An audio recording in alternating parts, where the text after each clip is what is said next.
सरकार से मांग रहे हैं जो सिंचाई के लिए पानी का, नहर का व्यवस्था चाहिए, बिजली का व्यवस्था। तो आमदनी में चल जाता है, पेट पोसा जाता है। हाँ पोसाता है, तो बच्चा इतना नहीं 8-10 को लाते हैं। 10 को बच्चा है। बच्चा है ना, तो जनसंख्या कम कीजिए। कैसे कम होगा? 2 बेटा होगा, नहीं हुआ तो बेटी के नंबर लग गया। अच्छा, इसी करके हो गया। यहाँ तो सर बारिश ही नहीं हो रहा है। अच्छा, खेती हो रही है? नहीं, समय पे नहीं हो रही है। नमस्कार, न्यूज फॉर जंक्शन में आप सभी का बहुत बहुत स्वागत है। मैं हूं आपके साथ गोविंद कुमार। अभी हम पहुंचे हैं किसानों की कर्म क्षेत्र स्थली में, जहां पर अकाल पड़ने के कारण यहां पर किसानों की उम्मीदों की जो सांसें हैं हर सेकंड पर खत्म होती जा रही है।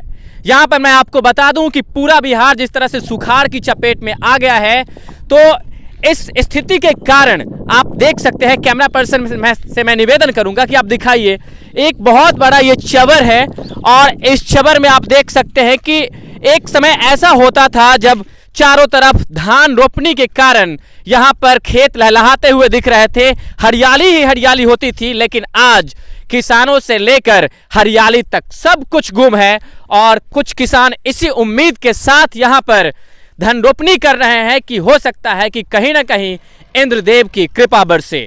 वैसे मैं एक चीज़ और बता दूं कि सरकार की उपेक्षा के कारण और सरकार की अनदेखी के कारण भी बिहार के किसान लगातार अपनी आर्थिक स्थिति को कमज़ोर यहाँ पर होते हुए देख रहे हैं, जो एक बहुत ही ज़्यादा चिंता की बात है। मैं एक चीज़ और आपको बताना चाहूँगा कि देश की कुल जीडीपी का 20% एक सबसे बड़ा हिस्सा जो किसानों के फसल के आमदनी से जाता है, उस किसानों के साथ होती हुई ये अनदेखी कहीं ना कहीं देश के विकास के लिए एक बहुत बड़ी चिंता की बात है।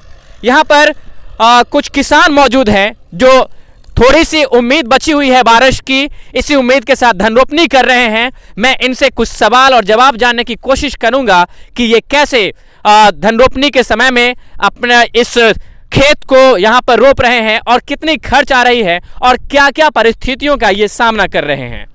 तो अभी आप देख सकते हैं हमारे बगल में एक किसान बैठे हुए हैं जो आकाश की ओर टकटकी लगा के ये देख रहे हैं कि शायद अब कहीं ना कहीं भगवान इंद्र की कृपा बरसेगी और बारिश होगी और फिर से लहलहाते खेत यहाँ पर उपजाए जाएंगे।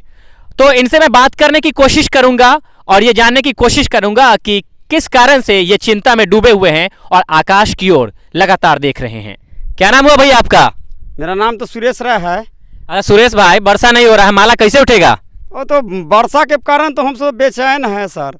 बाकी यहाँ तो बारिश नहीं होता रहा है तो को बाल बच्चा भी खाने पीने में मर जाएगा। किसान का यहाँ कोई उपाय नहीं है, खेती करने के लिए भी पैसा नहीं है, सिंचाई का व्यवस्था नहीं है। आए अभी ट्रैक्टर वाले ही 200 रुपया, डीजल के भी रेट बढ़ गया, मट्टी तेल नहीं मिल रहा है। इंजन सरकार जी चला दिए, वो मट्टी तेल मिल न रहा है, वो कैसे हम सब जीवन कटाएंगे सर? तो आप बताइए, जो हम सब तो मर रहे हैं जो भगवान के आधार से, जो कैसे हम लड़का बच्चा धुइया पुता कैसे खिलाएंगे पियाएंगे रखेंगे? माल मवेशी के कैसे घास भूसा होगा, कैसे खाएंगे रहेंगे जी? समय पर खेती हो रहा है क्या? नहीं सर, समय पर कहाँ हो रहा है? अब अभी तो समय से वितरण हो रहा है सर, समय पर कुछ मिल रहा ही ना। कितना दिन पीछे जा रहे हैं? अभी तो पीछे तो 2 महीना 3 महीना पीछे जा रहे हैं। किसान लोग क्या करेंगे, कैसे समय चलेगा? पिछला साल धान जो था इस समय रोपनी हो चुका था। हाँ, ये समय से रोपनी हो गया था, दहाड़ से भी गड़बड़ हो गया। बाकी अमरी के समय में रौदी हो गया, बारिश नहीं हो रहा है, सिंचाई का व्यवस्था नहीं है और ना धान का रेट है। धान पर साल उपजा थोड़ा मोड़ा हुआ, रेट नहीं है। 1200 आया, 2000 रुपया लीटर पर तेल कीनते कीनते मर गया लोग उपजाते हुए में, रेट कुछ है नहीं। अच्छा, सरकार से क्या मांग कर रहे हैं? सरकार से मांग रहे हैं जो सिंचाई के लिए पानी का, नहर का व्यवस्था चाहिए, बिजली का व्यवस्था चाहिए कि। अच्छा सुरेश भाई, एगो बात बताइए, धान जो आप बेचते हैं तो सरकार को डायरेक्ट बेचते हैं, सरकार के आदमी यहाँ पर खरीदने के लिए आते हैं कि दलाल उलाल लेके चल जाता है? अरे सर, यहाँ तो जो बनिया विभाग के आता है, जो रेट लगाता है उसमें बेच लेता है, कोई दलालों फीस लेता है, कमीशन ले लेता है। बाकी किसान के कौन बेनिफिट है? अपना 1 रुपया 2 रुपया बचा लेता है, किसान से ठग उठ कर ले जाता है। अच्छा, अपना नाम बताएंगे? मुन्ना कुमार। अच्छा, बारिश नहीं हो रही है और सुखाड़ पड़ने की स्थिति यहाँ पर आ गई है, अकाल पड़ा हुआ है, क्या कहना चाहते हैं? यहाँ तो सर बारिश ही नहीं हो रहा है। अच्छा जी। अच्छा, बारिश नहीं होने के कारण किन किन समस्याओं का सामना करना पड़ रहा है? क्या समय पर आपकी खेती हो रही है? नहीं, समय पे नहीं हो रही है। अच्छा, समय पर नहीं हो रही है। ये जो सिंचाई आप अपने खेतों में किए हुए हैं, तो आप ये बताइए, ये सिंचाई जो है आपका खुद का मशीन का है या फिर आप भाड़े पर यहाँ पर चलवाए हैं? भाड़े पर चलवाते हैं। कितना खर्च लग जाता है पानी को एक कट्ठा में? अगर एक कट्ठा को पटाना हो तो लगभग कितना खर्च लग जाता है? सारा लग जाता है 2500 रुपये एक कट्ठा में। अच्छा, नहीं, मैं ये कह रहा हूँ कि एक कट्ठा अगर आपको अगर सिंचाई करना हो, पानी भरवाना हो, तो कितना पैसा ले लेते हैं मशीन वाले? 200 रुपये। कि बारिश नहीं होती है और 1 क्विंटल अगर धान उपजाना हो तो लगभग आपको मोटा मोटी कितना खर्च आ जाएगा? खर्च लगभग 2000 रुपये आ जाएगा। मिंटू कुमार। वैसे आप तो दिखने में युवा किसान लग रहे हैं, लेकिन एक बात बताइए कि आपने किसानी जो है ये अभी अभी शुरू की है या फिर पहले आप पढ़ाई करके किसी और चीज़ की तैयारी करते थे? पहले इंटर पास करके कुछ और चीज़ के सरकारी में नौकरी पाना चाहते थे, लेकिन नहीं हुआ तो क्या करें, किसानी में लाग गए। अच्छा, नहीं हुआ कहने का ये मतलब कि सरकार के पास से नौकरी नहीं आ रही है या फिर आप परीक्षा में फेल हो गए थे? ना, परीक्षा सरकार के तरफ से नौकरी नहीं आ रही। अच्छा अच्छा, आप ये बताइए कि अभी जो आप खेत में यहाँ पर धन रोपनी कर रहे हैं, तो इस पर सरकार से क्या मांग चाहते हैं? जिस तरह से सिंचाई की व्यवस्था आप खुद कर रहे हैं और सरकार जो है ना कहीं पर स्टेट बोरिंग की व्यवस्था करवा रही है और ना कुछ सरकार की तरफ से सब्सिडी वगैरह मिल रहा है, तो इस पर आप सरकार से क्या कहना चाहते हैं? सरकार से यही कहना चाहते हैं जो एक आध गो स्टेट बोरिंग रहना चाहिए। इसको इस कला की जो रौदी बहुत पड़ रहा है, स्टेट बोरिंग रहता था तो दिक्कत नहीं होता था, किसान को लाइन पर चलवाता था। अच्छा, किस तरह की दिक्कत हो रही है स्टेट बोरिंग नहीं होने के कारण? ऐसा कि आपको खर्च ज़्यादा लग रहा है पानी पटाने में या फिर पानी की उपलब्धता की भी कमी है? पानी की उपलब्धता के भी कमी है और 200 रुपये घंटा देकर भी भाड़ा पर चलाते हैं, बहुत दिक्कत है। क्या कर। तो हमारे साथ एक और किसान मौजूद हैं जो यहाँ पर धन रोपनी करने के लिए आए हैं। नाम बताएंगे आप अपना? राजीव कुमार। अच्छा राजीव भैया, वर्षा हो ही नहीं रहा है, दूर दूर तक कहीं भी काला बादल नहीं दिख रहा, आप बताइए कौन उम्मीद से यहाँ पर धन रोपनी कर रहे हैं? ये बोरिंग के हिसाब से हम लोग रोप रहे हैं कि अगर बारिश होगा तो होगा, नहीं होगा तो मशीन से चलाया जाएगा। अच्छा, मशीन से चलाने में बेनिफिट है? बेनिफिट तो नहीं है, मगर क्या करेगा किसान? किसान को तो समझना ही है कि अच्छा ठीक है, समय तो केनाहू कटबे न करेगा। जी जी जी, आप अपना नाम बताएंगे? जलिंदर पासवान। अच्छा, आपका अपना खेत है कि रोपनी करने के लिए आए हैं? मजदूरी करने आए हैं। अच्छा अच्छा, मजदूरी का कितना चार्ज लेते हैं एक दिन का? 350। अच्छा, कट्ठा के हिसाब से लेते हैं कि हुंडा हुंडी? हुंडा हुंडी। अच्छा, सर खाना उना भी मिलता है? खाना भेटता है। अच्छा, कुल मिला के मतलब 400 मान लें। 400। अब मतलब इतना ज़्यादा आप पैसा ले रहे हैं, 400 रुपया, क्या कारण है कि इतना पैसा ले रहे हैं 400? महंगाई कितना हो गया, गेहूँ 2000-2500 के भाव में बिक रहा है, सरकार गेहूँ दे न रहा है, क्या खाएंगे हम लोग?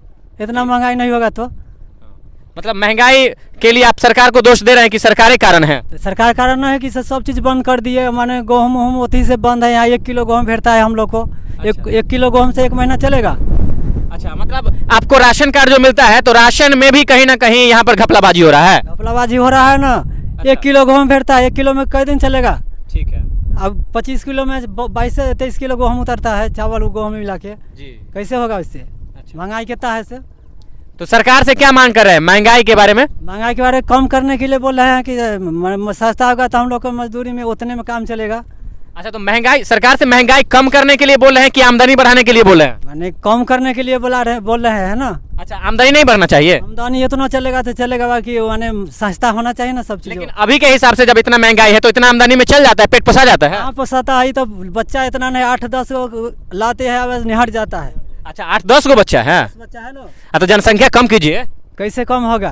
तो इतना बच्चा रखिएगा तो फिर सरकार क्या कर सकती है? सरकार क्या कर सके? सस्ता होगा तो यही में हम चलाना ले सकते हैं। अच्छा, लेकिन 10 को बच्चा रखे हुए हैं 10 को है ना, तो कम कीजिए। सरकार कहती है कि हम दो हमारे दो का नीति, आप 10 को, तो आप 10 को बच्चा यहाँ पर पोसिएगा तो 2 बच्चा का सरकार जिम्मेदारी लेगी, 10 को बच्चा की कैसे जिम्मेदारी लेगी? पहले हम कहा कि से 1-2 बेटा होगा, नहीं हुआ तो बेटी के नंबर लग गया।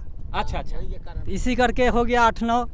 तो मतलब आप बेटा के उम्मीद में बेटी को लगातार जन्म देते क्या? बेटी जन्मता वो कहाँ से आता है? ऊपर से आता है, तो हम लोग के क्या करें? लेकिन बेटी के साथ आपको इतना भेदभाव नहीं करना चाहिए था। बेटी जन्म ली तो क्या, बेटी जन्म ली है तो इससे आपको दिक्कत क्या है? बेटी भी तो आज नाम कर रही है पूरे देश में, पूरी दुनिया में। ये दिक्कत है कि अभी गाड़ी लेता है, इतना तिलक मांगता है, उतना गरीब आदमी हम कहाँ से देंगे तिलक दहेज? अच्छा अच्छा, दहेज प्रथा के कारण अब मतलब आप चाहते हैं कि बेटी ना हो? तो यही कारण ना है कि क्या कारण है? अच्छा, तो सरकार से क्या मांग कर रहे हैं कि दहेज प्रथा खत्म होना चाहिए? खत्म हो जाता तो अच्छा होता कि बेटा बेटी में कोई फर्क नहीं रखता आदमी। और बेटी भी बेटा से कम नहीं है और आज दुनिया में बेटी भी बेटा की तरह मिसाल पेश कर रही है। 300-400 के दिहाड़ी में हम कई बच्चा के पढ़ाएंगे? माने स्कूल में वैसी पढ़ाई होता है, होता मास्टर रहता है बैठा हुआ सूतल, बच्चा पढ़ता नहीं है। ठीक है, सरकार की कमी यहाँ पर है शिक्षा व्यवस्था में या कुछ और में, लेकिन जिस तरह से आप यहाँ पर भेदभाव वाली बात कर रहे हैं ना, वो नहीं होना चाहिए। सरकार आपकी जिम्मेदारी कहती है कि 2 बच्चे आप जन्म दीजिएगा, चाहे बेटा हो या बेटी हो, तो देश का विकास होगा। लेकिन आप इतना बच्चा 10 बच्चा या 8 बच्चा हो तो फिर आप 400 में गुजारा करवा भी नहीं सकते हैं, और फिर आप सरकार को दोष नहीं दे सकते हैं कि 400 में हमारा 10 बच्चा का गुजारा नहीं हो रहा। अब तो सस्ता होगा तो मिला जुला कर चलेगा ना। अब 2025 के गेहूँ कहाँ तक खरीदेंगे? ठीक है, लेकिन अब आगे जो आने वाली पीढ़ी होगी उनको जरूर बताइएगा कि हम दो हमारे दो। तो इस तरह की स्थिति है। आप देख सकते हैं कि कहीं ना कहीं समाज में लोगों के मन में अभी भी बेटी और बेटा के प्रति भी भेदभाव बना हुआ है। लेकिन मैं जिस मुद्दे पर था अभी, किसान के मुद्दे पर और धन रोपनी के मुद्दे पर, सुखाड़ के मुद्दे पर, उस पर मैं सरकार से यही गुजारिश करना चाहूँगा कि जितना जल्दी हो आप बिजली की व्यवस्था करवा चुके हैं, लेकिन जगह जगह बोरिंग की भी व्यवस्था, सार्वजनिक व्यवस्था करवाई जाए, जिससे किसानों को यहाँ पर सिंचाई करने के लिए किसी प्रकार की दिक्कत ना हो। तो इसी के साथ हम आपसे विदा लेते हैं, मिलेंगे किसी खास और मुद्दों के साथ। लेकिन जाते जाते फिर मैं सभी दोस्तों से कहना चाहता हूं, यदि आपने अभी तक हमारे YouTube चैनल को सब्सक्राइब नहीं किया है तो तुरंत जाकर चैनल को सब्सक्राइब करें, लाइक करें, कमेंट करें, शेयर करें। और हाँ, यदि आप फेसबुक पर हैं तो फेसबुक पेज को फॉलो करना बिल्कुल ना भूलें। कैमरा पर्सन पंकज यादव और रत्नेश यादव के साथ गोविंद कुमार की रिपोर्ट। नमस्कार।